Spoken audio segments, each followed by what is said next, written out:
You were that girl. Were you enough? No, I never felt enough. I remember feeling this shame and this embarrassment when women would come up to me and go, oh, you're Alison Brahe, because I felt like I had let all these women down because I'd aged.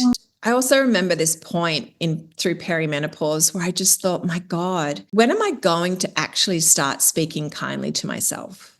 Like, when am I going to stop being the harshest judge of how I look? Welcome to the Goodbye Good Girl Club, the podcast. I'm your host, Casey Edwards, author of Goodbye Good Girl, Hello Me. If you've spent your life seeking approval from everyone except yourself, putting others' needs before your own, and staying silent to keep the peace, this podcast is for you. Whether you're 35 or 65, the question remains, when will you finally be enough? The answer is now. You belong here. Let's begin.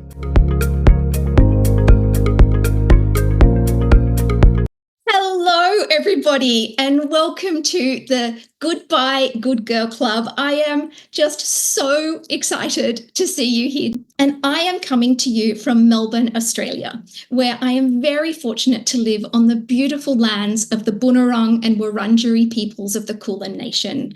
I acknowledge the traditional custodians of these lands and pay my respects to the elders past and present, and to any First Nations people who are joining us. One of the most damaging things about being a good girl, the good girl beliefs, is that we have to attend to everyone else's needs before our own. And as every woman knows, the list of everyone else's needs can be endless.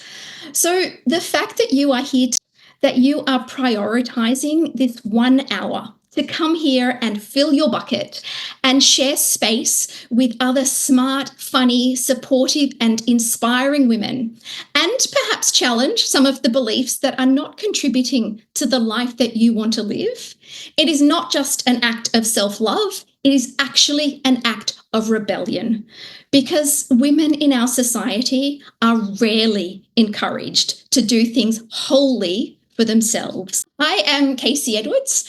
I am the international best-selling author of 10 books, and I am most well known for the parenting books that I co-authored with my husband, Dr. Christopher Scanlon. So we wrote Raising Girls Who Like Themselves and Bringing Up Boys Who Like Themselves.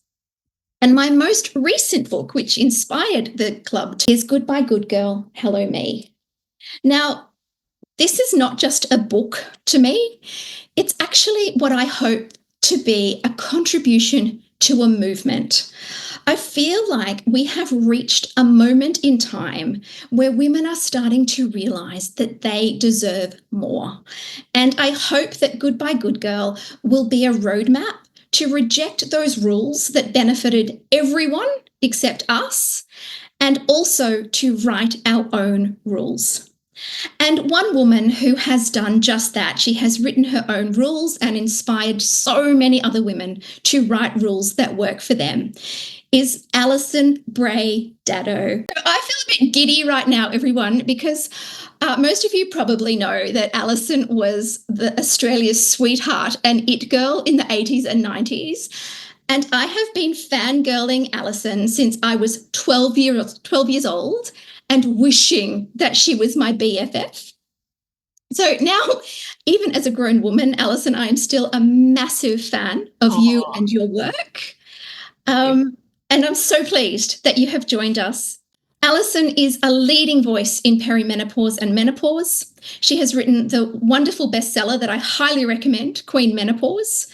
She is the co-founder of the women's wellness platform, Aviana, the co-host of the acclaimed podcast, The Heart of It, and she is the host of Foxtel's wellness show, Gen Well.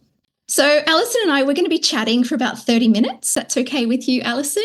Yes. And then at the end, we will take your questions. Thank you to the people who have already submitted their questions. You have been so vulnerable in your questions.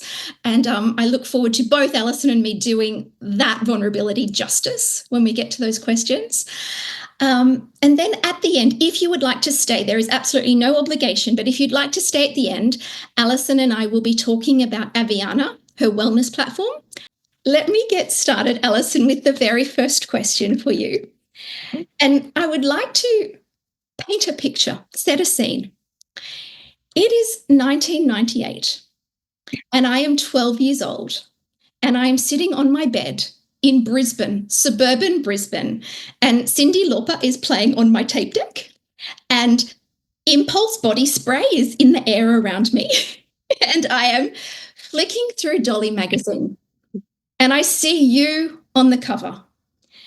And I remember thinking to myself, if only I looked like her, if only I had Alison's face, Alison's body, Alison's confidence, then I could like myself. Then I would be enough. So, Alison, I'd really love to know, you were that girl. Were you enough? Wow. Well, firstly, thank you, Casey, for inviting me to this. I know this is a series, you've got a series of women that are amazing, and to be your first guest on this, I just feel really, really honored to be here. And hi to everyone out there on on the internet listening in. I never felt enough. I was an incredibly insecure young girl. I was the youngest of three sisters, and my middle sister was the pretty one. I was the weird looking one. I had a gap between my teeth, and my eyes were too big, and my hair was just a fuzzball. I was never told I was pretty or anything. So I went into the modeling industry thinking, God, this is not going to go too well. And then, of course, I was like every other teenage girl looking at other models, the Christy Turlingtons of the world, going, if only I could look like that. If only I had a body like Elle Macpherson, So I was comparing myself to everyone else as well. I find that extraordinary that the bar of being beautiful enough kept moving even for you. Yes, absolutely. What about the people around you? So the photographers and the other people in the industry, did they make you feel like you were beautiful enough? Well, that's the thing. It's the funny thing about modeling. Like, yes, there's compliments at times, but more often than not, you are dissected, and you're dissected physically. And that's the thing. And you're often dissected physically as if you are not even in the room. So I could be standing there and there would be a team of people looking at this going, oh yeah, she needs to like turn because her shoulders look really weird like that. And we need to sort of, later on we can airbrush this out. And I remember actually at one point when it all went digital, where they'd be taking photographs of you and it would come up on the computer at the same time, and they'd actually be airbrushing in real time.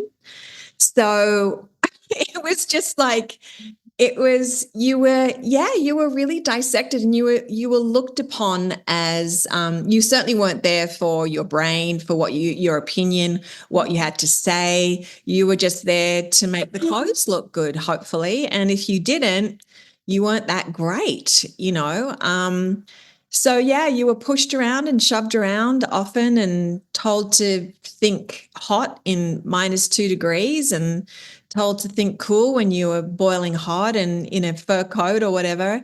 So it was at an incredibly vulnerable age for me. As I said, I went into it an insecure kid. But, at the age of 16 was far too young to have my physicality dissected the way it was, because it was so jelly anyway. There was no solidity to how I felt about myself in a positive way. So to be that young and then go into that industry was not wasn't a great thing. I didn't know it at the time. It was actually post that I realized the effect of it.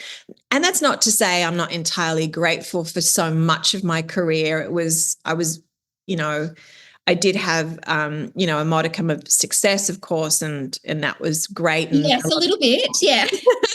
Every woman of our generation knows your name, Alison. You're incredibly. Yeah. So, there's good parts to it too, but it did a number on me at the same time. Yeah. And I think as someone who grew up insecure, thinking that there was a destination that I could reach, like when I was beautiful enough, I find it so extraordinary that even the most beautiful woman in Australia could not reach that destination.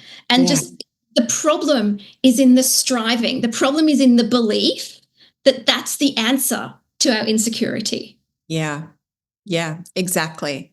And I wonder even if, I'm sure that even like the top of the top models, you know what I mean, the Chrissy Turlingtons and the Cindy, whatever her last name is. Cindy Crawford. Cindy Crawford. Yeah. I mean, I'm sure they were looking at other women as well and going, if only I could look like her or have more of this, because they were dissected as well. Yeah. Well, Cindy Crawford I remember reading a quote from her saying, every woman hates herself from behind. And I remember thinking, honey, if your behind's not good enough, what about mine? Yeah. Yeah, I remember she said she was told to remove this mole on her face because they said it was ugly, and she decided to keep it and it became her trademark. I mean, there's just, in an industry that is solely built on how you look. I don't know if anyone feels like I am perfect. I look at me. I could not be prettier, maybe they do, good luck to them. But I think it's an industry rife with competition to be this or be that, and skinnier, bigger, whatever it is. Yeah, it's a losing game for everyone, isn't it? Yeah. So, Alison, in my book, Goodbye Good Girl, Hello Me, I calculate the number of years a woman is considered gross by society standards. So our bodies are unacceptable and unattractive. And so this is, we're gross when we have our periods. We're gross when we're pregnant and breastfeeding, and we're pretty much unattractive anytime after the age of 35. So in case any of you are wondering how many years we are unacceptable by society's standards, depending on whether or not you have children, the number is between 63 and 66 years of our life. So that just leaves, presuming we are lucky enough to live to the average old age, a sweet spot of 19 to 25 years where we even have a shot at being considered not gross and not unattractive, like a shot at being beautiful. So I'm interested to know what happened to your identity and your self-worth after you aged out of those precious years. It's such an interesting thing, isn't it? I find growing old and not that I consider myself that old. I'm 55 and I'm like, I still feel like there's a lot of years ahead of me, but I'm well aware of the way culture views a woman my age. I'm very well aware of it. And I remember the moment of walking down the street with my teenage daughter, and it was her that was getting the looks from the men. I was just completely and utterly invisible, and it was the teenage daughter that was now like getting the wolf whistles, and I was like, oh wow, this is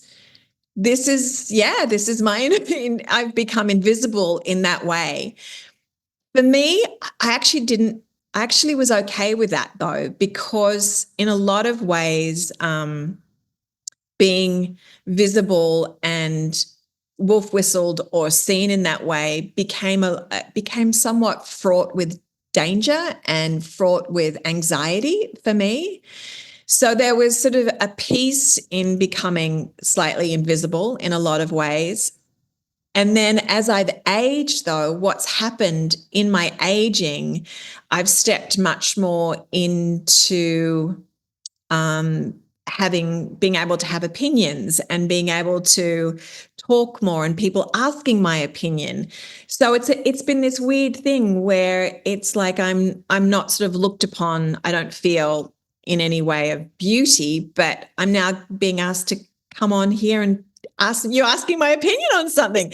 So that's really exciting to me. So I feel like I'm getting the years of someone finding what my words are interesting as I've aged, and I take that to the bank every day. I love that feeling. So it's a balance for me in a way. Did you have to consciously redefine your identity or redefine your value? Because you were valued for how you looked, right? Yeah, well, I write this in my book, and it sounds so strange, but when I came back, I lived in America for 25 years, and I came back to Australia, and I was out of any kind of modeling industry at all. I was being a doula, and I was a preschool teacher, and I came back to Australia when I was around 46, the beginning of perimenopause. So I was like an absolute nut bar. But I remember feeling this shame and this embarrassment when women would come up to me and go, oh, you're Alison Brahe, because I felt like I had let all these women down because I'd aged. Oh, wow. Yeah.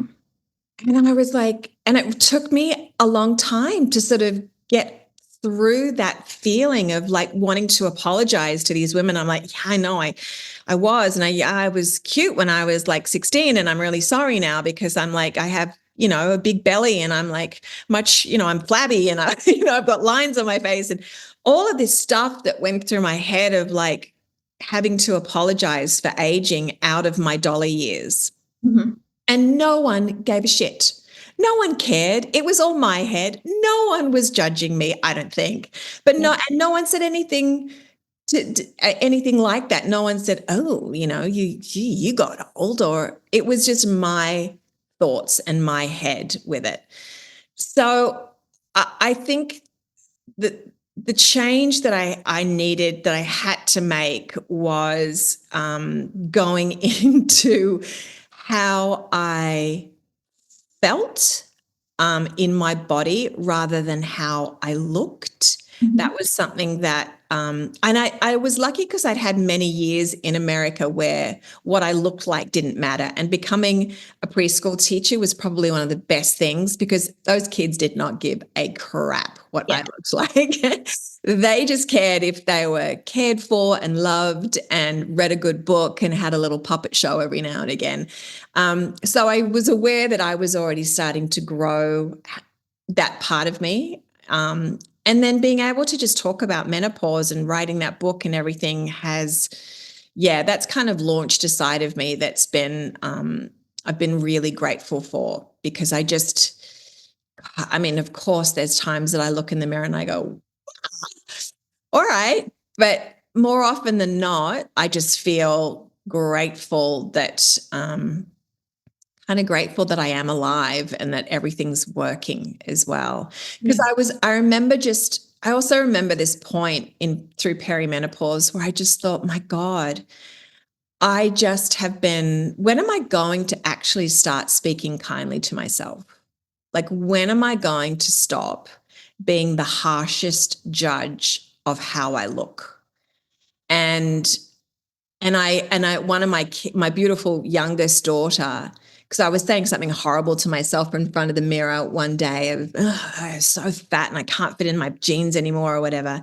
And she said, Mum, I hate it when you talk to yourself like that. Mm-hmm. And that was it. I was like, oh, and that was my first step at going, I am never going to say this out loud anymore. So I stopped saying anything out loud. And that just started slowly the path back to kind of not being mean to myself. I was like, I'm going to find one thing I like about myself. And it was my feet. Yeah. And I was like, I'm going to take that. I'm going to be like, really, I'm going to talk about how great my feet are to myself. And I'm just going to love my feet to death. And then we'll go from there. I So, yeah. love that. I love that idea of asking, when am I going to talk kindly to myself? When am I going to be beautiful enough? When am I going to accept myself? Because I Right? look back at, say, my nana and my mum, who have waited. My nana waited her whole life. You know, she starved herself her whole life to get to that point, in the future, right? Yeah. And so the when never happened. Yeah. And I think it's so powerful for us, all of us, to ask ourselves, like, let it be tonight. Let the when be right now. Yeah.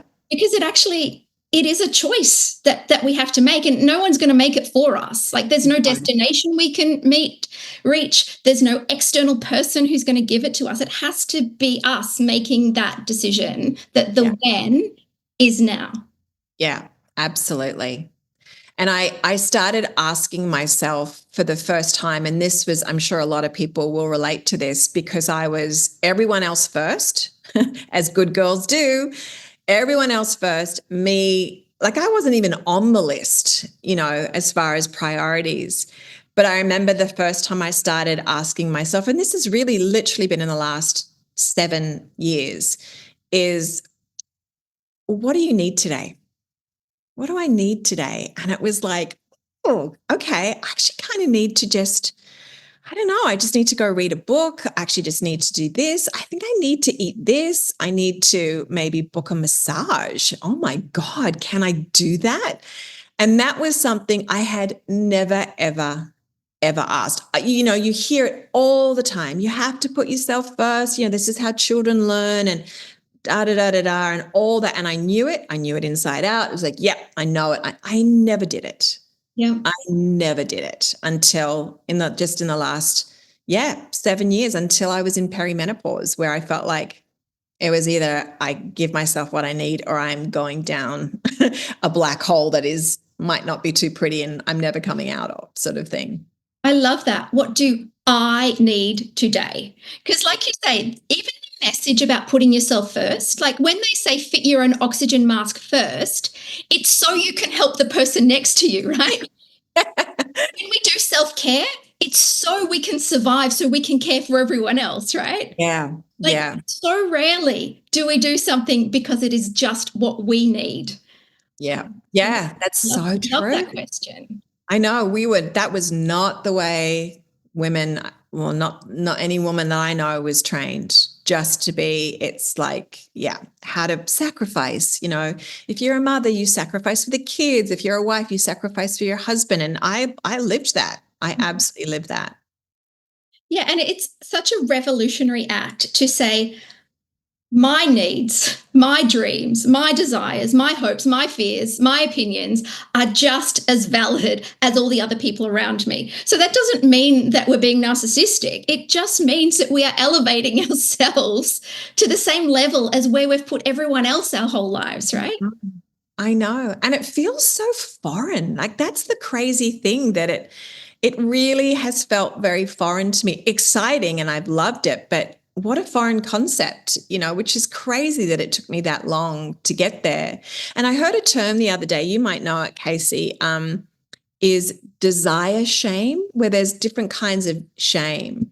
And there's one called desire shame. So you feel shame about things that you might desire in your life. And it just hit me like a ton of bricks, because the things that I've desired, I felt like I couldn't have as a female. It was just like Good that. girls aren't allowed to have desires. Ooh. We can't desire food, sex. We can't desire money. Yeah. And next to everybody on the Good Girl Club, Melissa Ambrosini is going to be on, and we're going to talk about money, because when we don't have money, we don't have independence, and we cannot. It's really hard to live the life that you want, right? But we are actively conditioned not to desire money. I know. When you look at sort of the ratio of women in the workplace, women who are CEOs, women who are running businesses, I mean, there's a whole other side of things, just women who have to leave work due to menopause as well, there's a huge loss in wages and superannuation for those women. We're up against it. We're up against it. Yeah. And if it's not going to be us fighting for ourselves, no one else is, right? Before we continue, I want to tell you about something that might help you on your own journey. If today's conversation is resonating with you, you might want to check out my book, Goodbye Good Girl, Hello Me. It's my personal story of recognizing and challenging the beliefs that kept me seeking everyone else's approval instead of trusting myself. Think of it as a roadmap to the person you were always meant to be. And if you're a parent, grandparent, carer, or teacher who wants to protect your children from inheriting these damaging beliefs, I've also written Raising Girls Who Like Themselves and Bringing Up Boys Who Like Themselves, both bestsellers that show you how to raise kids who value themselves from the inside out. You can find all these books at caseyedwards.com. And if you use the code podcast at checkout, you'll get $10 off your order. Absolutely everything we hope and dream for ourselves and for our children in our lives become easier when we like ourselves. Now, back to our conversation. I want to move on to people pleasing now, because I was really horrified and upset for you in your book when I read about the awful sexual harassment that you suffered as a model and the pain of things that they were doing to your body. And it really struck me when you said that, well, you didn't want to make a fuss, right? You were a good girl, you smiled through it, but you didn't even know that you should be angry about it. So, and one of my favorite lines in your book, and I'm going to read it so everyone else can hear, it's a cracker. What does every woman have that starts with a V and can be used to get what she wants? Yes, her voice. So at the beginning of your career, you didn't use your voice. You felt like you couldn't, right? But look at you now. You're a podcast host. You're an ambassador for so many wonderful causes and issues. You're a TV host. You are one of Australia's leading voices in menopause. So tell us, how did you find your voice? It's been a slow burn. I have done and did do a lot of therapy and understanding myself, understanding the good girl, the nice girl came up a lot in therapy, the people pleaser. I also call it the doormat. I sort of lived as a doormat I feel like for quite some time and let people wipe their feet all over me.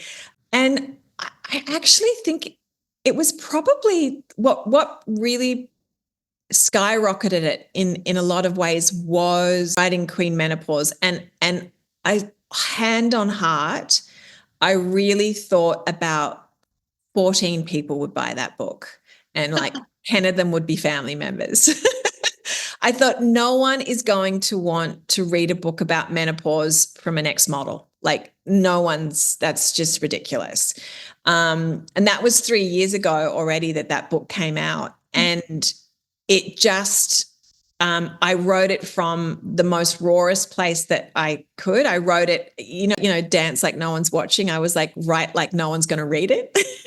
Yep. I understand that. Yeah. So, and I think it was due to that book really, because the response to it was so beautiful.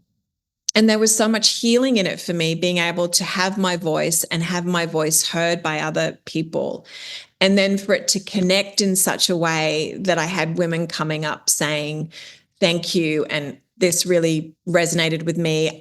I feel exactly the same way. And that was just this beautiful conversation between women. And every time I would do another book talk or something, it would end up being like a big kind of women's group and we'd all just talk about menopause. And it just took me by the most delightful surprise at how the book took off and how that it really gave me a voice. So I'm and as I say, I'm eternally grateful for menopause because it has changed my life 100% for the better. And I think I just started to learn too that started to let go of like not caring what other people thought. I still deeply care about what people think, but like what, you know, in a lot of ways, like what the surrounding noise was like, don't let that affect you, where I used to sort of listen to that far too much. So yeah, I think that was a long As the answer. 16th person who bought your book, I have to say it was extremely profound for me to read it. I cried when I read it. And because, I mean, menopause is having a moment now, right? It's over social media, there's books about it, the government's talking about it. But when your book came out in 2022, it was one of the first time people were actually talking about it that I had seen. And I remember I was crying as I read it because it was so validating to read about the shame of aging that you already mentioned, which I was feeling, the absolute disempowerment of not being able to control what was happening to my body and all these feelings, the rage. And I remember thinking that if it was happening to Alison Brahe, then it was okay that it was happening to me. Oh, And yeah. so thank you very much for Oh, starting that thank you. conversation. But I also I'm interested in what you say to women who still feel like they need to go through this journey alone, who still feel like they shouldn't be talking about menopause. You know, they're still whispering to a friend or to no one at all. Yeah, yeah. I know. And it's still got, we still haven't quite shaken off the shackles of shame and taboo and embarrassment about it. Like it's something that, it's something like we could stop somehow or another. And I think, oh my gosh, like it's, again, it's one of those things where I just feel incredibly passionate about embracing this time of your life, because we as women and as girls, physically, we go through so much. We go through our periods. We're forced, not that we're forced, but, you know, I remember vividly going to school with period cramps because you just still had to go to school. You still had to go to school, even though you might have been doubled over and vomiting you know, at tea time or in lunchtime. You were still at school going through that. You know, women that I know would still show up to work with endometriosis. You know, women that still showed up at work 8.5 months pregnant with, you know, feet that are huge and get back into the workforce because they have to, because they've got a mortgage to pay. Like the amount that women put themselves through and go through and are expected to go through. And I think when you get to menopause, I just want people to go, enough, enough. Like, and I have ridden this body so far, and now it's my time to take care of who I am and embrace it and be as kind as I possibly can to this body, because this body has gotten me this far. And to hide that or be embarrassed about that or be ashamed of going through something that every single woman, Kim Kardashian, Taylor Swift, everyone's doing it. Margot Robbie, the most beautiful whoever is going to go through it. Yep. It's enough. I just want women to be like, yeah, it's here. I'm going through it. It may be a shit show. I think it's important to own that, because we shouldn't have to hide that either, and then find a way to make it important and mean something for you as well. Yeah. I think what you did for me and what I'm trying to do as well is that every time we speak openly about perimenopause or menopause or aging, we are creating space for another woman to speak up. You have done so much research for your book and also for Aviana, your wellness platform. What is a really practical strategy that you recommend for women going through perimenopause or menopause? Yeah. I mean, I think it's really learning about it and learning about the symptoms. I think that's incredibly important, because it's such a sort of, it's almost can feel almost like this ethereal thing where I feel different. I don't feel sick. but I don't feel like me. I have these headaches and now I have ringing in my ears and my eyes are dry. What is what on earth is happening? And I think they're down to about 65 different symptoms that they can attribute to menopause. So it is, I find writing those symptoms down and finding that doctor, and that might be harder than you think. Yeah. But talk to someone, talk to your girlfriends. Who are you seeing for menopause? Okay, I don't know. Does your girlfriend's girlfriend see someone? Find that doctor that is going to spend longer than 5 minutes with you, is not going to dismiss you, but is going to listen to what you are going through and take you seriously. And then hopefully that doctor will take you through a series of blood tests, mammograms, bowel testing, bone density, so you know where you are at. Yeah. And then you've got a bevy of things that you can do, a bevy of things. And then it's time to get started, I feel like, and just dive into looking after yourself like you are the most precious thing on earth, because you are, and you've got lots of years ahead of you, lots of years. And the statistics, it's quite scary and astonishing. I was reading these statistics about women, how women in Australia on average are living to about 84, 85, but their health starts to deteriorate in their early 60s. So those 20 years, we're in not so great health, and the majority of nursing homes are women. And I think we need to change that, and we need to change that. I mean, even earlier than perimenopause if possible. But if you perimenopause, let that be the kickstart for your absolute wellness place of doing your strength training. And, I mean, I am a big cheerleader of HRT if it works for you. I'm also a big cheerleader of going through it naturally if that's your thing. Yeah. But they've proven over and over again that HRT has incredible benefits as well if you're right for it. So there's a lot that you can learn about, and there's a lot of things you can do. You're not just left swinging in the breeze.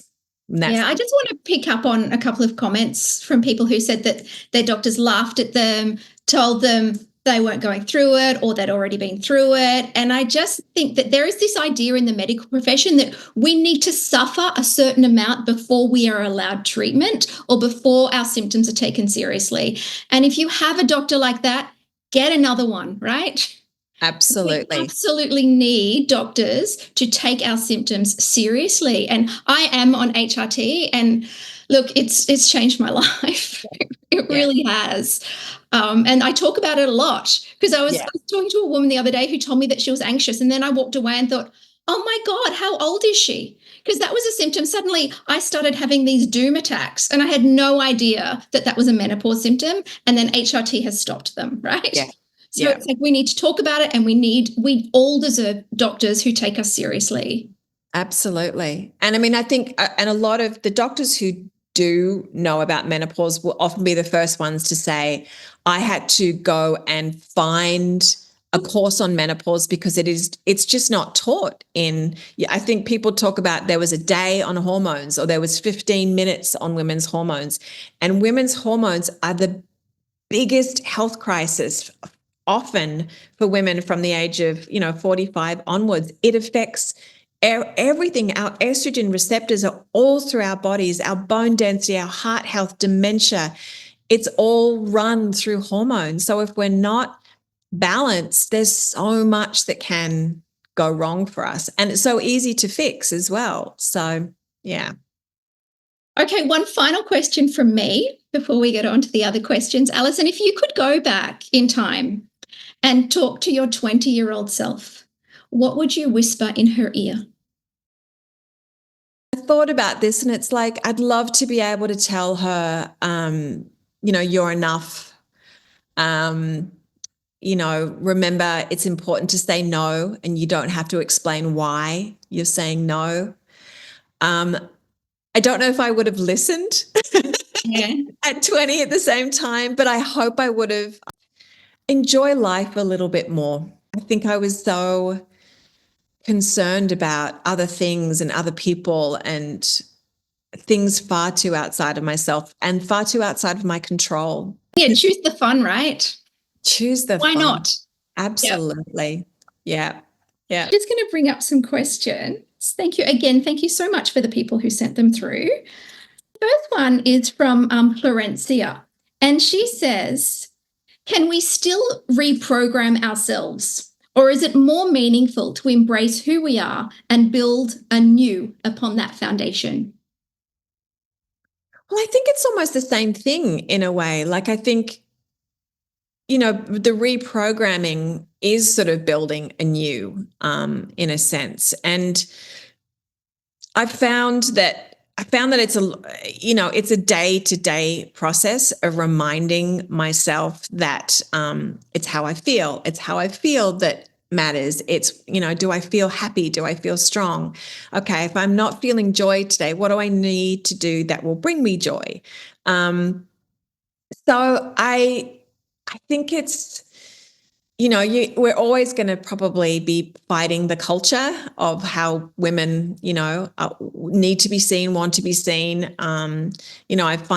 I think we were talking about this, Casey, too, this rise in this beautiful feminine strength is also rising this horrific women hate in men as well. And it's just to continue to be able to hold that sacred and to continue to hold it sacred in ourselves and just be strong enough to love ourselves. I think that's sort of the rebellion that we really all need right now. I agree too. Like, at our core, we all have what is valuable and worth keeping, right?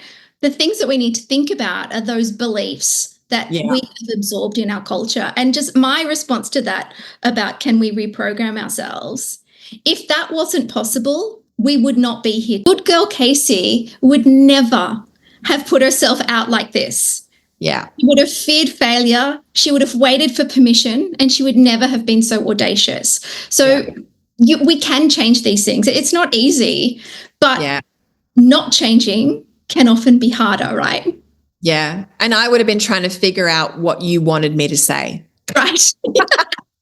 Like, what's going to make Casey happy? How do I? Okay. No good girls here, Alison. I know. The next one is from Jen, and it's for you, Alison. When you started noticing changes in your body or appearance, how did you stop yourself from feeling like you were losing value? I'm struggling with that right now. Yeah. That's such a good question. Well, firstly, I didn't. I went completely down the rabbit hole of like, I feel gross, I feel ugly, I feel worthless. And I think, powered by my mental health taking such a dive during perimenopause, was pretty dark space for sure, a very dark space for me. So I certainly went there. I went all the way there with hating who I was and how I felt and what I saw in the mirror, and felt like I didn't even recognize myself sometimes in the mirror. But like I mentioned earlier, it was just such a wake-up call with my daughter, hearing me, disparage myself again. And just that voice going, God, when are you going to stop? Because I'd been judging myself since I was, a 16-year-old. And here I was 30 years still judging the same body. And this was the body that had birthed 3 children, my most gifted, most incredible things on this planet. My body had done that. And I was still like going, ugh, you do this and you do that and you flabby arms. It's like, holy crap. Like, when am I ever going to stop this and just start being nice to myself? That's when the good girl needs to happen, is to your own self, not to others. And can I also say to Jen, thank you for your question, but I just bet that you have been through a lot in your life and you have traveled through it with grace and resilience. I bet that when everyone around you drops the ball, you are the one that picks it up. I bet someone calls you because they want your advice. That is value. That is far more valuable than having a body of a teenager. And I say that now, but it took me a long time to get to that point, and I still have to remind myself because the culture is constantly pummeling us about beauty and youth. But I think we get to decide what's valuable, and I think the way that most women live their lives is inherently valuable. Yeah, too true. One last question. Oh, this is from Kelly. Thank you, Kelly. Sometimes I feel guilty for wanting more for myself than now that I'm older. Did you ever wrestle with guilt for choosing yourself after years of being what everyone else needed? Yep. Sure did. I remember I went on a retreat to Bali 2 years ago, but on my own. And the last time I had traveled by myself, I was 18. So I'd never gone away from my kids. I'd never traveled with girlfriends. I just hadn't done it. And I started like literally feeling like I was having a panic attack. And I remember being on that plane thinking the plane's going to crash. Like, this is not right. Like, I don't know what I'm doing. You know, should I go back? Like, it was not something I was excited and like into, or I made myself go, which sounds ridiculous, but it really disturbed the good girl in such a huge way. And it took me a couple of days to settle down into the retreat. And I had some real moments of just crying and feeling like I shouldn't be there still. But by the end, I finally got there and I went, wow, this was amazing. And I just think what a gift to sort of I gave to myself by getting to experience that roller coaster, and how embedded the idea of having a desire and gifting myself something that was just mine. It was not benefiting anyone else but me, this trip. So yeah, I get that challenge. So there you go, Kelly. Push through the discomfort of all that guilt conditioning. And there's cocktails on the other side. Is that right? Yes. And a good massage. Yeah, excellent.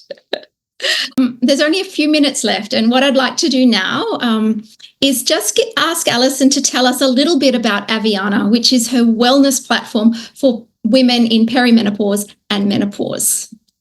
Oh, thank you. Yeah. So we just started this a year ago, me and my co-founder, Mary. Mary's amazing. And Mary went through a very similar challenging time with her menopause as well. Ended up on antidepressants, of course. Doctor was like, I don't know what's wrong with you. I just think you're really sad. You know, so here's some antidepressants. And she pulled herself out of it as well, started strength training, became a CrossFitter, and started teaching women our age how to be strong. And so we just met at an event and we kind of fell in love with each other, and we were like on a mission to sort of bring as much support to women at scale as we could. I think there was a comment that came down there earlier about rural areas and menopause. And that was the one thing that I said to Mary. I'm like, I'd been out to Wagga and Orange and different rural areas, and those women have just got no help. There is nothing happening for those women at all. And they were coming up to me going, what do I do? I'm in the depths of it, and we have a nurse that comes in, you know, twice a month. Like, I was just going, how can I help? So we created this Aviana, which means strong, powerful woman in Sanskrit, and it's got a program. It's got a program that you can buy. It's like $149, but it's for life. And in that, you get a full strength 6 weeks of strength training, you get nutrition recipes, you get breath work because it's important to know how to deal with stress. We've got blogs galore. We've got our beautiful doctor, Dr. Gab Staniforth, who writes for us, and she looks over everything. So she's an amazing perimenopausal doctor. We're about to add a telehealth, so women in those rural areas will have telehealth access to proper doctors that know about menopause. So, yeah, we've tried to just throw as much information and care. We're doing events and all sorts of stuff. So we've got a really big Facebook group of about 14,000 women from all over the world that are on there just talking to each other about menopause, which I think is really important because it can be so lonely. Jump into the wellness program whenever you want. Like, start it, stop it, start in another year, whatever you need, it's always there for you. And the weights too. Weights are where it's at, isn't it? The weights is what's going to keep us out of the nursing home. So correct. We don't want to fall. We don't want to break a hip. We want to keep going. So I just want to quickly tell you about Goodbye Good Girl. So it's a memoir. It is my story, but it is really a universal story of women who are challenging the good girl beliefs that we grew up with. And it's like a fish swimming in water. You don't even know that you've grown up with those beliefs. You don't see it. And the way that I saw it was when I researched raising girls who like themselves, I was looking at it from a different perspective. I was looking at it as a parent and as a researcher. I realized was that so much of raising a girl who likes themselves is to protect her from the good girl beliefs that we learnt. So it's really to short circuit it so she doesn't have to wait until she's approaching 50 to work out that she doesn't have to defer to other people constantly for approval, doesn't have to be beautiful, doesn't have to measure her worth by external sources. And so once I realized what all of those good girl beliefs were, I was able to challenge them within myself. I've read the book. It's amazing. It's so thank you, Alison. It's so fantastic. I mean, I was just nodding along the entire time going, yes, relate. Yeah. Alison, thank you so much. It's so generous of you to give us your time, and so we can all learn from your experience and the way that you are living a more enriched, authentic life because of the choices that you have made. Yeah. Well, again, thank you, Casey. I've loved this chat so much. It was so fascinating to talk about and just sort of pull this topic apart because it's a big one. And I think it's so relatable to so many women. Thanks, Alison. Thanks, everyone. Thank you for joining the Goodbye Good Girl Club today. If this episode resonated with you, I'd be so grateful if you could leave a review wherever you listen to podcasts. Your words help other women find this community, women who, just like you, deserve so much more than they've been settling for. And please share this podcast with the women in your life who need to hear these conversations. Send it to your sister, your mom, your best friend, your colleague, anyone who's been putting everyone else first for far too long. If you want a roadmap to saying goodbye to your own good girl, you can grab a copy of my book, Goodbye Good Girl, Hello Me, at caseyedwards.com. Use the code PODCAST for $10 off this book or my parenting books, Raising Girls Who Like Themselves and Bringing Up Boys Who Like Themselves. Until next time, you don't need to earn your worth. You just have to remember it. This is the Goodbye Good Girl Club. I'm Casey Edwards. Thank you for being here.